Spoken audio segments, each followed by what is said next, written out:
The date was Monday, February 24th, and in the early evening, I had just kind of wrapped the show. It was just after 5:30 p.m., to be precise. I received a very strange message from a friend of mine. I'm not going to identify that friend, but the message specifically read, "Hey, I have something to tell you from the White House. They asked me to call you. I'm just the messenger here." Again, strange. I'm just the messenger here, like kind of removing themselves from whatever was going to be said. So I assume it's got to be something weird. And I say, yeah, whatever. Give me a call. In the middle of all the chaos surrounding Candace Owens right now, especially after her shocking claims about the French presidential couple, there's one strange detail that almost everyone missed. After rewatching one of her old episodes, it's clear that something huge slipped through the cracks, and it changes how we see everything. Candace mentioned something very specific this week. She revealed that months ago, Charlie Kirk was the one who personally called her and told her to stop talking about Brigitte Macron. That single call changes the entire timeline of their relationship. Here's why it matters. People online have been swearing up and down that Candace and Charlie hadn't been friends for years. But that phone call totally proves otherwise. They were still in contact, and more than that, it sounds like they were still close enough for Charlie to warn her directly. Now, going back and listening to the way Candace first described that call, it feels completely different once you realize it was Charlie on the other end. Suddenly, her tone, her pauses, even the way she explained it all, makes a lot more sense now. And just to be clear, this isn't about pushing any accusations. This is my interpretation of her own story based on public info she's already shared. You can make your own judgment and theories in the comments, but for now, let's revisit that specific podcast episode she dropped back in June, where she explained what really went down back in February 2025, long before we even knew that her mysterious friend was actually Charlie Kirk. When Candace said, "I'm just a messenger." So he does call me pretty immediately, by the way. And he says, somebody very high up at the White House has asked me to ask you if, as a favor, you could stop speaking about Brigitte Macron. That tiny phrase could mean a lot of things. Maybe Charlie didn't even agree with whoever told him to make that call. Or maybe he added that line on purpose, almost like a safety note. Something he could point to later if things ever got serious between Candace, Brigitte, and the people behind the scenes. It would show he wasn't part of the plan, just the one passing along the message. But here's where things get even more interesting. Candace described it like he called her as a favor. But a favor for who? That question changes everything. Was it something done out of loyalty to powerful connections? Or simply a way to calm things down between friends? The way she tells it, it sounds like it was personal, not some big official move. That's why this whole moment felt so real. You can actually hear the difference between talking to a casual friend and someone who's been through everything with you. With a regular friend, you'd keep things polite. Please, have a seat. Want something to drink? But with a real friend, it's totally different. You just say, "Get your own drink," or laugh it off because you don't have to pretend. That raw, familiar tone says it all. It wasn't business, it was personal. And when Candace added that, "He was very good to me in the past," that was her subtle way of protecting him. She didn't name him directly, probably to avoid drawing attention. After all, back then, Excuse me? I'm not kidding when I say that in the myriad of possibilities that were floating through my brain about what this phone call was going to be about, that was not one of them. So I'm just kind of having to redirect, and I'm going, oh, what are you talking about? To be clear, we had, ironically, as a podcast, we had just ended our Brigitte Macron series 4 days earlier on February 20th. That's when we released the last episode, which was the epilogue. So I'm going, that doesn't make sense. Why am I getting this phone call now? And obviously, I ask, everyone saw Charlie constantly in political circles and big events. So if she'd said too much, people would have figured it out instantly. It's almost like she went out of her way to use calm, careful language just to keep his name out of the spotlight, because deep down, she knew exactly how fast the internet would connect the dots. She definitely can't call herself a small podcaster anymore. She's #1 in the world now, and everyone knows it. The way she imitated Charlie's tone during that story was so intense, you could almost hear his voice in your head saying those exact words. It sounded serious, like something he genuinely believed needed to be said. And to be fair, some of Candace's questions back then did sound like things any curious person might ask, especially given the strange details she claimed to uncover about Brigitte and her family. She talked about how the official story of the chocolatier from Amiens didn't add up, saying the city was bombed during World War II, so the original bakery couldn't have survived as claimed. Then she pointed to records showing that after the war, a family with a similar name from Bamberg, Germany, had been relocated to Amiens as refugees, including one person named Renee. That discovery made her wonder if the family's roots were actually German, not French, as people had long believed. It all tied into a theory she discussed later in August, where she mentioned hearing claims that some people from that era might have been moved under a classified relocation effort. But even then, Candace made it clear she hadn't confirmed anything. She was just investigating, digging, asking questions that powerful people didn't want her asking. For a little more information, I say, who specifically called you? And that friend of mine says, it's somebody that has the president's ear. This is somebody important. So I'm thinking, okay, this is Visor, Susie Wiles, I don't know. And I tell my friend, go back to that person and just say I said no. It's free speech. This is obviously an important story to me. The implications here are pretty severe about what I've uncovered. So no deal. She even mentioned that one of Brigitte's lawsuits oddly referenced MK Ultra multiple times, even though Candace's only original comment was that Brigitte's listed birthday happened to match the program's start date. It was a strange detail that made everything sound even more confusing. Basically, her argument was simple. The deeper she dug, the less sense the official story made, and the stronger the pressure became for her to stop. Whether those claims ever prove true or not, the whole thing plays out like a political thriller. So when we circle back to that phone call, Charlie's tone feels even more mysterious. He wasn't giving her much detail at all, which could mean two things. Either he genuinely didn't know the full reason behind the message, or maybe, just maybe, he thought he was protecting her from something bigger. Candace revealed that Charlie had told several people, just weeks, even days before his tragic passing, that they were coming after him. But who exactly were they? That's the question that still sends chills. Could it have been connected to the same people who wanted Candace to stop digging into Brigitte's story? Some think it's far-fetched, others say it's worth asking. But either way, it's wild to even imagine. Now, of course, Candace herself admitted she was only speculating when she said it. She wasn't presenting proof, just following the strange trail of coincidences that kept piling up. She made it clear she's not accusing anyone, just analyzing what she called one of the most unbelievable and twisted political mysteries of our time. And then came the real bombshell. She later suggested that the person behind that tense phone call might have been Sergio Gore. She claimed he was fired up during the conversation. Hang up.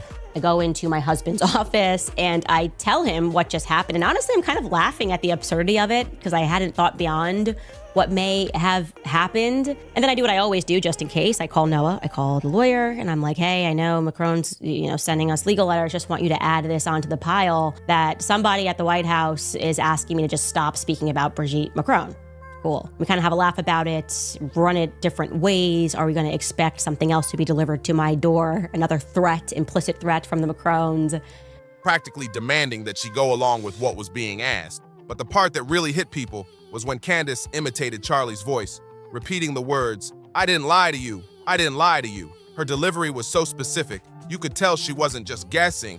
It sounded like she was channeling exactly how he said it. Maybe it's overreading, maybe not. But something about that tone felt real. In the end, Candace said she ended the call herself because things were getting heated. She described the man's insistence, saying he kept repeating that it was supposedly coming from the highest level and that she should just do it. Whether you believe her or not, that whole moment shows how much pressure she was under at the time and how determined she was to stand her ground even while pregnant. Candace later explained that after hanging up the phone, she just sat there in complete silence trying to process what had happened.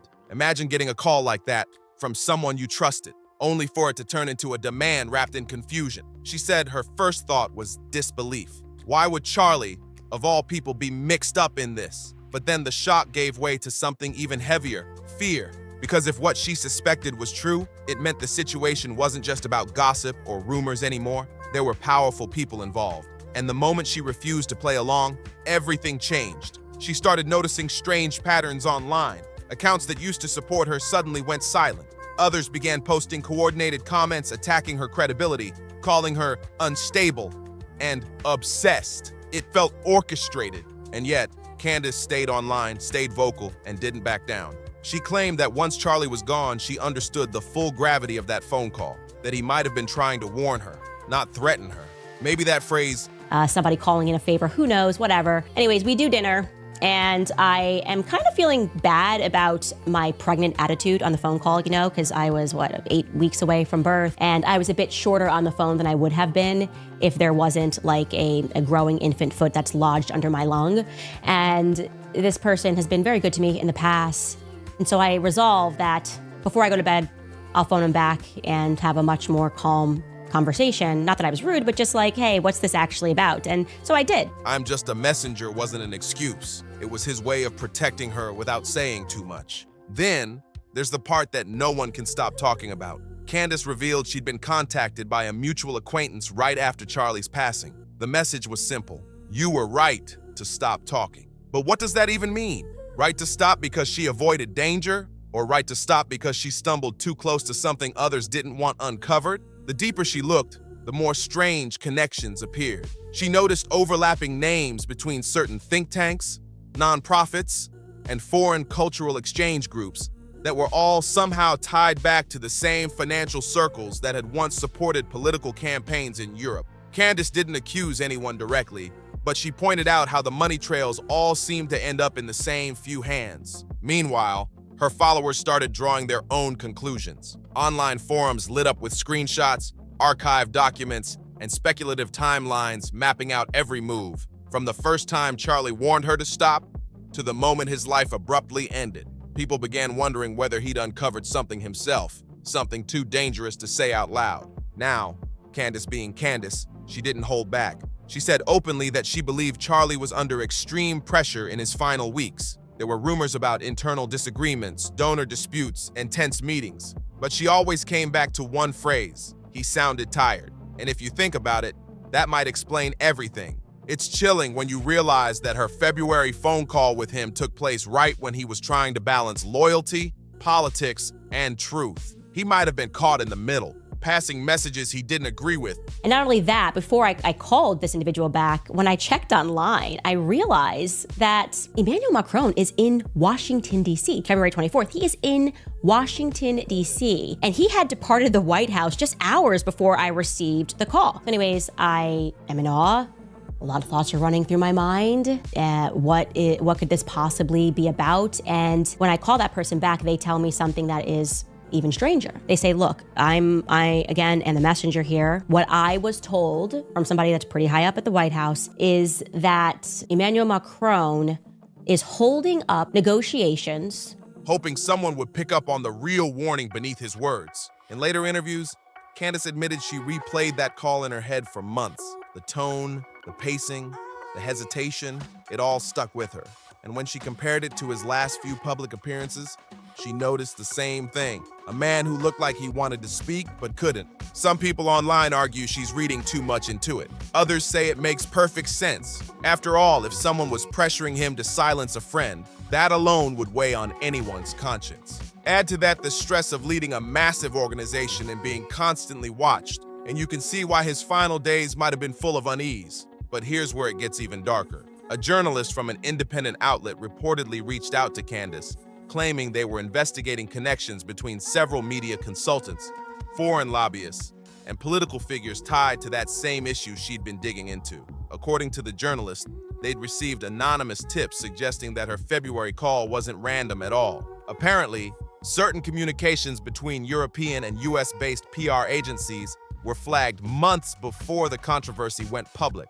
Emails allegedly referenced reputation management campaigns, targeting problematic narratives spreading on social media. It sounds technical, but what it really means is that there might have been organized efforts to shut down discussions, exactly like the one Candace was having. When Candace heard about that, she reportedly said it gave her chills because it aligned perfectly with how quickly she was pressured to stop, how many doors closed on her, and how Charlie's tone shifted from firm to fearful. It's like he wanted to say more, but couldn't risk it. Then there's the Sergio Gore angle, the man Candace now believes was involved in that original call. She described him as being intense, even aggressive, about getting her to comply. To end the Russian and Ukrainian war, unless you stop speaking about his wife. And I'm just going, what? What are you saying? What are we even speaking about? What do you mean negotiations between Russia and Ukraine? I'm just like, looking into a story at my house. I've got a very small team here, and you're telling me that somehow negotiations are being held up and it needs to be communicated to me that I gotta stop talking about Brigitte? What are we saying? And then I'm asking myself in my mind, because I hang up this phone and I am in true shock. Did Emmanuel Macron pretend to fly into DC under the guise? Some have pointed out that Sergio had connections to multiple public figures and communication firms that specialize in crisis control. Again, nothing proven. But when you line up the timing, the overlap is impossible to ignore. Still, Candace tried to be careful in her retelling. She never claimed that Charlie was part of anything malicious.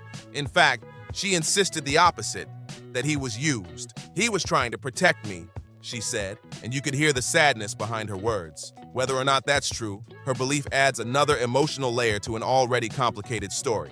People close to Candace say she became even more determined after that. She started documenting everything: messages, calls, screenshots, and timelines. She even mentioned that she had security installed at her home after receiving vague threats. Whether it was coincidence or consequence, no one knows. But it's clear that her investigation had crossed a line someone didn't want crossed. And now, looking back, that one phone call in February feels like the spark that ignited everything. If Charlie truly said, "I'm just a messenger," it means he knew more than he could safely admit. It might also mean he trusted Candace to eventually understand what he couldn't say directly. That's the haunting part of all this. It's not just about what was said, it's about what wasn't. What did he know? Who told him to make that call? And why did it seem like everyone involved wanted the conversation buried as soon as it happened? Even now, months later, the internet is still divided. Some think Candace is exaggerating for attention, while others believe she's inching closer to the truth. Either way, her story has forced people to ask uncomfortable questions about influence, loyalty, and silence. Because at the end of the day, whether you believe her theories or not, it's hard to deny that something strange happened in those final weeks. Too many coincidences, too many people suddenly going quiet, and too many unanswered questions hanging in the air. If Charlie really was caught between doing what he was told, of negotiations, the Russia and Ukraine war, and then instruct someone on his entourage to have an off-the-books discussion, a little meeting on the side, maybe somebody, again, like a Susie Wiles, where he made his truer demands. Like, hey, this is for the pictures, me and Trump, we're talking about you, we're gonna get it done. And then what really goes on behind the scenes is like, we're not doing anything until that little podcaster, Candace, agrees to shut her mouth.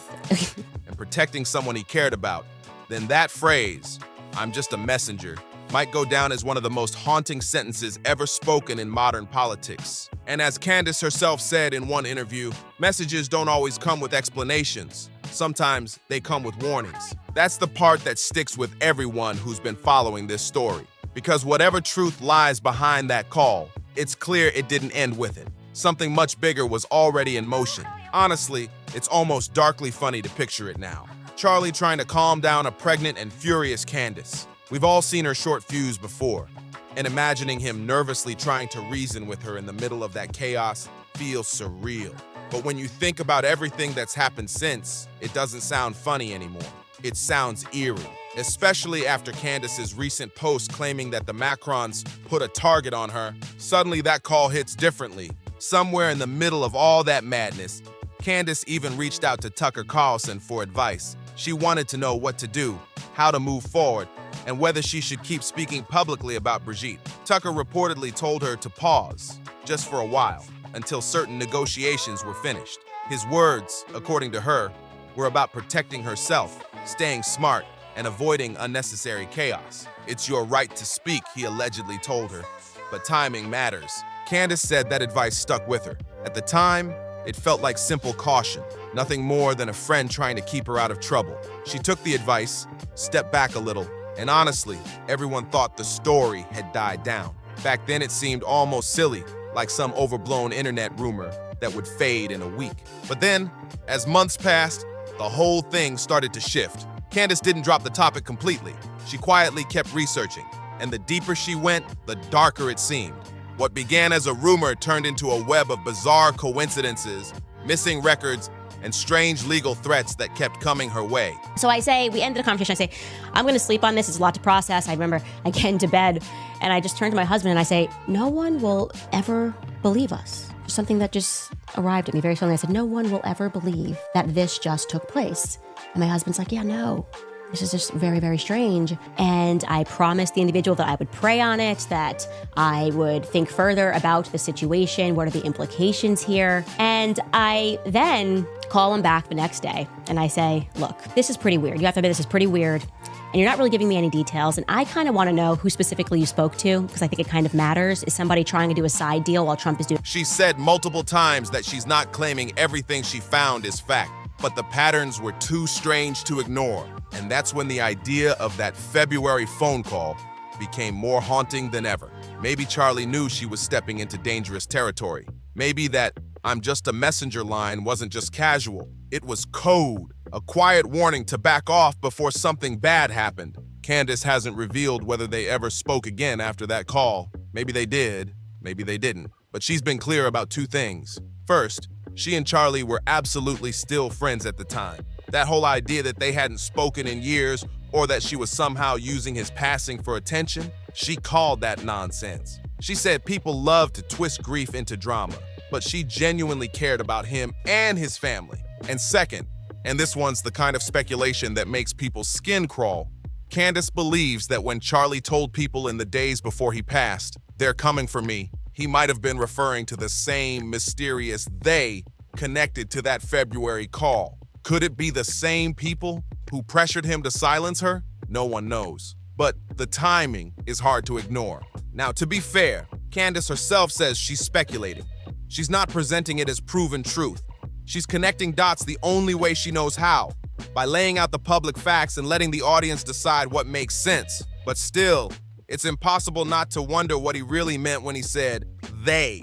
Was it paranoia? Was it stress? Or was it a warning that no one took seriously until it was too late? It's chilling, because if that's the case, then Charlie's last few weeks might have been filled with fear and frustration, knowing something was wrong but being unable to explain it without putting others in danger. And maybe that's why Candace has been so passionate about keeping his name alive in this story. She said once that the truth always finds a way out, even if people try to bury it. She's been criticized for pushing too hard, for not letting it go, but maybe letting it go was never an option for her. Whatever really happened behind that call, one thing is certain: it wasn't random. It wasn't casual. It was the start of something much bigger than either of them realized. So yes, we all have to be careful with how we discuss this, because while it's a viral topic that has gripped millions, it's also deeply personal to those who lived it. And if Candace's instincts were even half right, then the story isn't just about politics. It's about power, secrets, and a warning that still echoes long after the call ended. Yes, it's fascinating. And honestly, it's wild to follow. But beneath all the headlines and viral clips, there are real lives caught in this mess. If what Candace said truly happened, you can only imagine how tense and afraid she and the people close to her must be right now. And if, on the other hand, she exaggerated or got things wrong, then this entire situation could shake reputations far beyond one country. It could ripple across continents. That's why it's so important we stay grounded, cautious, and fair while this story unfolds. Nobody should jump to conclusions yet, because it's all still developing in real time. The fact remains: someone has already been arrested in connection to Charlie's passing, and that person's trial is scheduled for January. Once it begins, we could see everything change again. The truth might turn out to be even more complicated than we imagined, and the lines between fact, fear, and manipulation could blur even further. So let's keep watching carefully. I'll be following every twist, every new revelation, and I'll be here to break it all down for you as it happens. But now I want to hear from you. What do you think? Did Charlie know the full truth all along, or was he just trying to help without realizing how deep it went? Drop your thoughts in the comments. I read everyone. And if you enjoyed this